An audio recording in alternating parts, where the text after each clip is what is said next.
not feeling comfortable about your upcoming math course, use TI-Nspire's Guide to Algebra Fundamentals along with TI-Nspire CAS Calculator to help you get and have confidence in your ability to do math.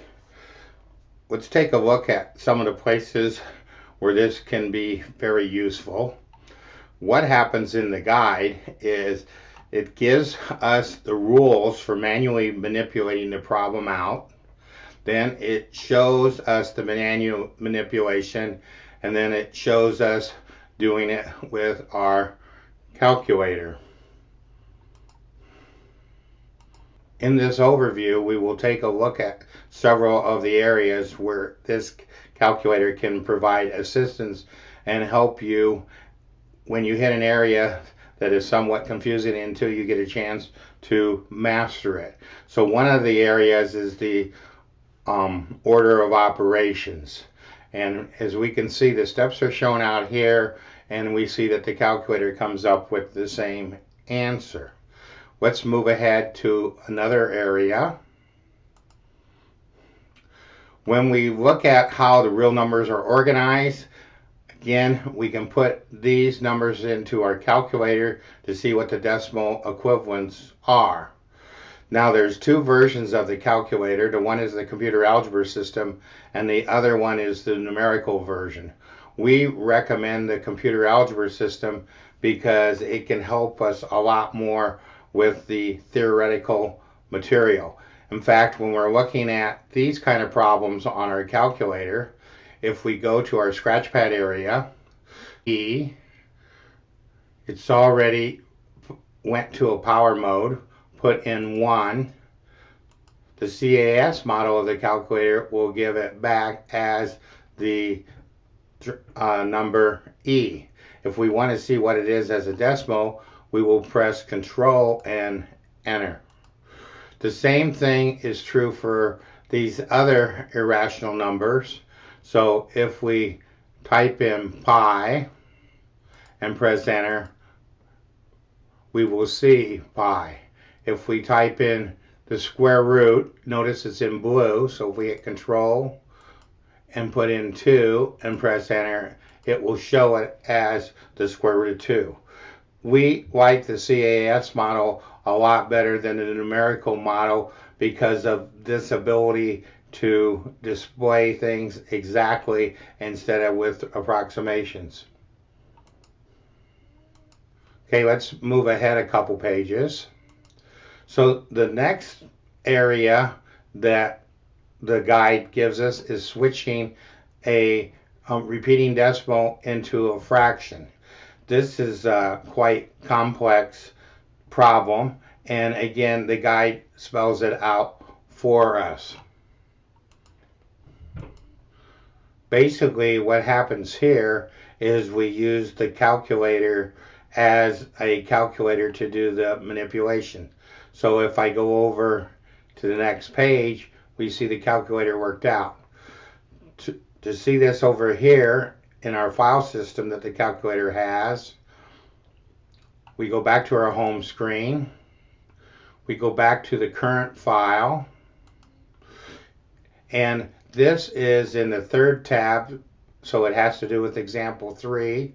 So if we hit Control and the right arrow, we see this screen in our calculator that we have shown on our guide.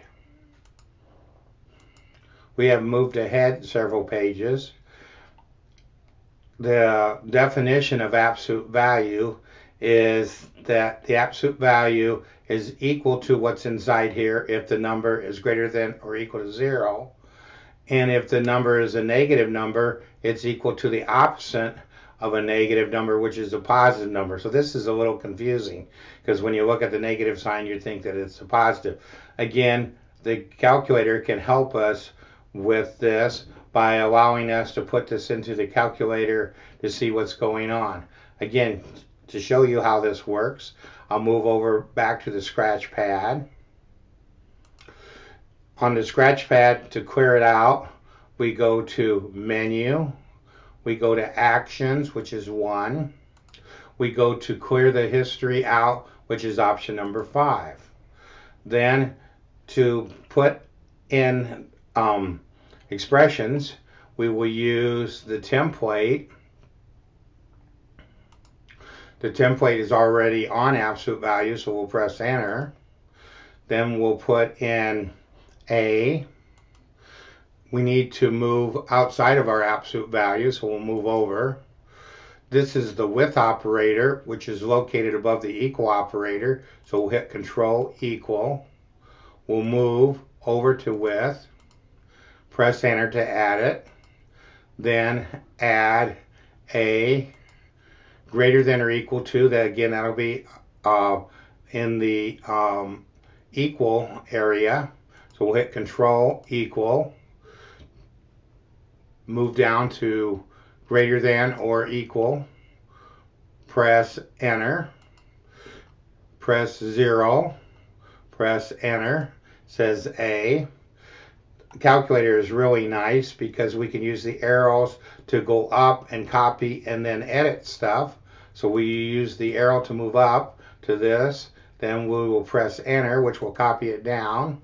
We want to work with A less than 0, so we'll go inside here. We'll hit the delete key to get the less than. We'll go to the same area, move over to the less than, press enter, and we see that the answer comes out to be negative A. So again, that's a very nice part of this calculator, is if we forget formal definitions, we can use it to help us with them. Another nice feature of this calculator is any formula that's not in the calculator, we can add the formula to the calculator. So taking a quick overview of this, if we go over to here, we see us adding a formula to the calculator. Then we call up the formula that we added to our calculator. We put in the parameters and it gives us the answer. So as we go through this course, there are many formulas that you will use in algebra courses. So one of them has to do with arithmetic sequences. To find the nth term, this is the formula. To find the arithmetic sum, there's 2 different ways to do it. So we entered both of those into our calculator. And then we do the routines to store these. Then once they're stored, we can call them back up, plug in values, or plug in the parameters to see what the initial formulas were. Again, this about plugging in parameters that are variables only works in the CAS calculator. Moving on to Chapter 2, the TI-Nspire has different activities provided by Texas Instruments. This is an activity where they show you vectors that relate to positive and negative numbers and how you will hit the heads and tails together to come up with the results when you add. Then they'll have the same activity where you will take the opposite of the vector and then add it for when you subtract. Then we come up with the rules for adding and subtraction and other different rules. In this second chapter, what you will want to do is learn how to do these rules directly.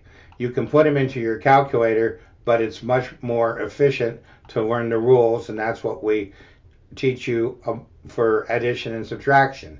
And as you go through this second chapter, we will go over the various properties in math and how the properties apply to the calculator, then teach you the rules for multiplication, and go over and take a look at the rules for division and handling 0 with division. A lot of times students struggle with doing fractions, so the calculator will work fractions directly and fractional expressions So it shows you about equivalent fractions, and we go over some lessons that have to do with that. We go over about dividing, and dividing is a little trickier because it depends on the order and the precedence that you put them in. The best thing to do is to use the pretty input to do our fractions. So if we want to take 3/5 times 7/2, for example, we can go Control and bring up our fraction template, put in 3, go down, put in 5, move over, tell it times, call up our fraction template again, put in 7, go down, put in 2, press enter, and see that the answer is 21/10. Let's take a quick look at division of this same kind of problem. So let's take a look at the fraction template of 3/5. So we'll go down here, 3/5. We'll go over and we'll actually use the divide. We'll hit the fraction template here. We'll put in 7/2 and we'll press enter. Notice we end up with the 6/35, just like we did here on our screen, but notice that it switches it over to a complex or compound fraction. So again, this is very handy to use for manipulating fractions and fractional expressions. Now again, the advantage of the CAS model is it lets us work out ones with variables in it. In fact, the calculator is not sure whether to leave the answer as terms or whether to switch the answer over to this form. So there is a built-in common denominator command to switch it from terms over to the more traditional form that we're used to. So again, this is real handy. In fact, to take a look at where these commands are, you can go to menu, you can go to algebra or number. Okay, so let's say we go to number, okay, in there, and let's clear out because I accidentally hit something I didn't mean to hit. So let's go to menu, let's go to number, let's go to our, fraction tools, and you will see there is your common denominator. So this is how you bring up the command to do common denominators. So again, if I plug in a over b plus c over d, it will give me this answer. Then, besides working out fractions, we have to handle negatives, and we can use our calculator to help us see that a -1 times a is the same as a -a, that a negative on the first term or a negative on the second term is equivalent to each other, which is written as true, that 2 negatives are equivalent to having no negatives, or a negative in the front of an expression that's added with terms is the same as -1 times that, or we can work these problems direct. We prefer to work problems like this with a -1. What this will let us do is to work with nested parentheses and to work with collect-alike terms. So again, as we go through material, we will use our calculator to help us take a look at these kinds of pieces of information.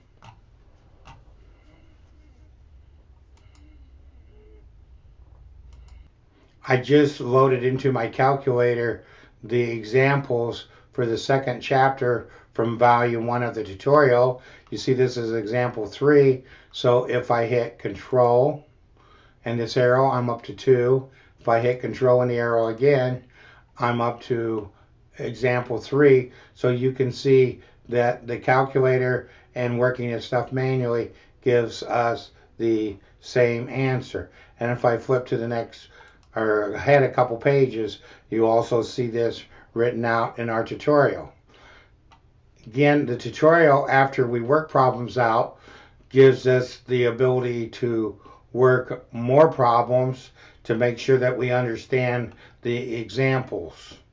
So that's another feature of the tutorial. In the next chapter of our tutorial, we deal with positive and negative exponents. So again, we have all kinds of rules for dealing with positive and negative exponents, so we can experiment in our scratchpad area to come up with the different rules that we're going to be going over. We can also then use this to work some quite complex problems. So again, if you would struggle with working these out manually, you can use your calculator to help ensure that you get these correct. Here again, you see that we have the various rules for dealing with exponents. And if we take a look at our example problem for the third chapter, we see that we have all kinds of problems to work. These are shown as example 2. I've now loaded our calculator with the problems from chapter 3 of volume 1. So if I want to move to the next tab, and then if I want to scroll up and down, I can see all these various problems worked out on my calculator. Again, the guide will show you the same thing that you see over here on your calculator.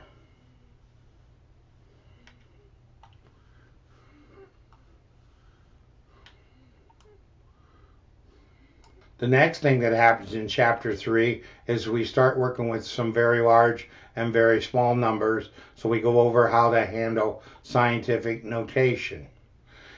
Now, again, the advantage to the CAS calculator, it also allows us to include the units of measurement and convert from one measurement to another unit of measurement. So this is a really nice feature. Then the calculator stores answers, okay, numerically. So the 1 over the square root of 3 and 3 over the square root of 3 are mathematically equivalent, but how they're stored in the calculator, one has a 2 and one has a 3. So when we use a CAS calculator and compare the two, it says that the two are true. But when we press Control and enter, which is the approximation, it says that they're not true. So again, the guide gives you some nuances that you normally wouldn't get trying to figure this stuff out on your own. Another thing that happens is when we start working problems out, if we put things in as fractions instead of decimals, we get infinite almost types of digits for our answer. The calculator has various modes that it uses to keep track of things. So it says 1 and 7, 2 and 1, 3 and 1, 4 and 1, 5 and 1, 6 and 1, 7 and 1. These are telling us the modes that are in our calculator. And we can convert things over to scientific and decimal by using notation like this. Now, what happens is when you want to work things out with scientific notation, you only get to keep the number of digits in the least amount of figures that you are multiplying or dividing or raising to powers. So this is a little program to help you do that. So when you're working calculators out, you can store intermediate results in a variable like kilometers. Now, again, with 2 letters, this is actually just one variable. We used a longer name. Then I called up the scientific notation program that we wrote, and then the advantage to doing this is it doesn't keep all the extra digits when you're doing the calculation. And to show what happens if you weren't using this program, you see all these extra digits and you would have to get rid of these digits yourself instead of letting the program do this for you.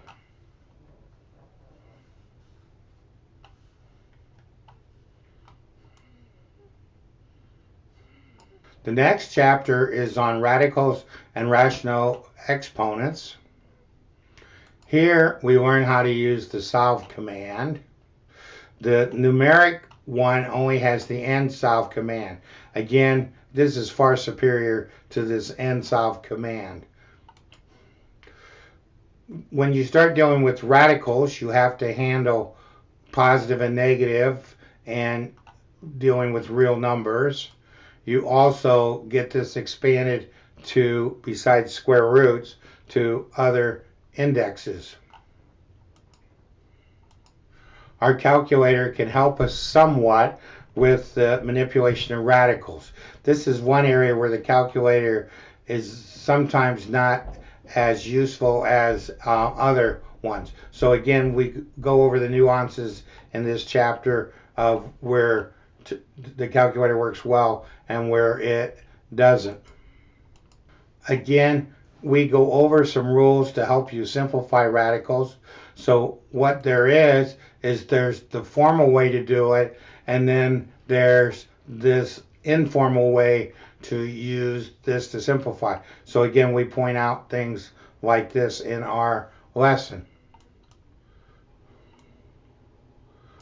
We also show you in the tutorial how to use other applications in the calculator. So when you're trying to manually figure out how to simplify radicals, it's nice to have some tables of values. And so again, we show you how to use some of those applications. As we said, doing things with radicals can get kind of complex. So here we work out problems manually. Here we do them on the calculator. So again, you can see where the calculator can be used and where it can't be used with radicals. Chapter 5 is algebraic expressions. So we will use the calculator to add and subtract algebraic expressions. Again, the CAS model can do this. The numerical model cannot. When we have to multiply stuff out using the FOIL technique, we have to use the expand command to multiply stuff out. Here we were showing how the FOIL technique works. Basically, all we'd have to do is use this entry right here. Here we show you examples of using the expand command to do the traditional FOIL working out of problems. When you start manipulating, you have special product formulas. Again, if we needed some assistance with these, we could actually use the expand command to create the formulas over here for us to take a look at them. The 6th chapter is on factoring, and factoring is used to reduce rational expressions and to solve higher powered polynomials in there. So we can put factoring commands in here. Although again, on the calculator, we can just do these directly. This shows us where our factoring will work with integer coefficients, will work with fractional coefficients, but it does not work for the answers that turn out to be irrational numbers. It will multiply them out, but again, it will not factor this to this kind of answer unless we switch some formats in our calculator. We go over some rules for finding common factors. We go over a technique for factoring trinomials.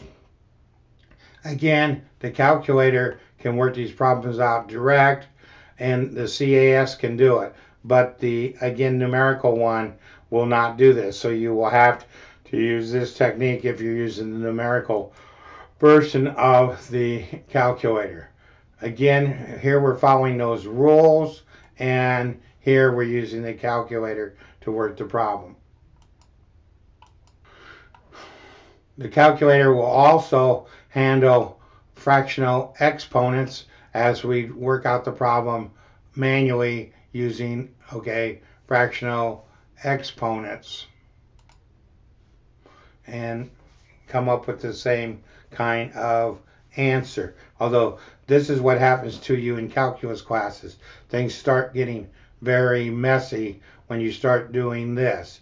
And the same thing shows up with our calculator. Again, the special factoring formulas can be getting by just using the factoring command. The last chapter is on rational expressions. So we go over how to simplify rational expressions. We go over how to multiply and divide rational expressions, doing the same things on our calculator. Then we go over how to add and subtract, which exactly parallels what we do with fractions. So we show that out for you.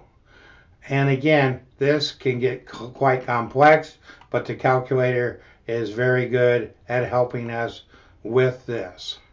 Then when we move into compound fractions, the main use for this kind of stuff is in your calculus classes that follow these kind of algebra classes. So again, we go over some exposure to that. We also show you how you can build libraries of functions that can help us solve complex problems. The main uses for stuff like this will be in like a calculus class. Again, we show you how these libraries work and how we can apply them to help us solve problems.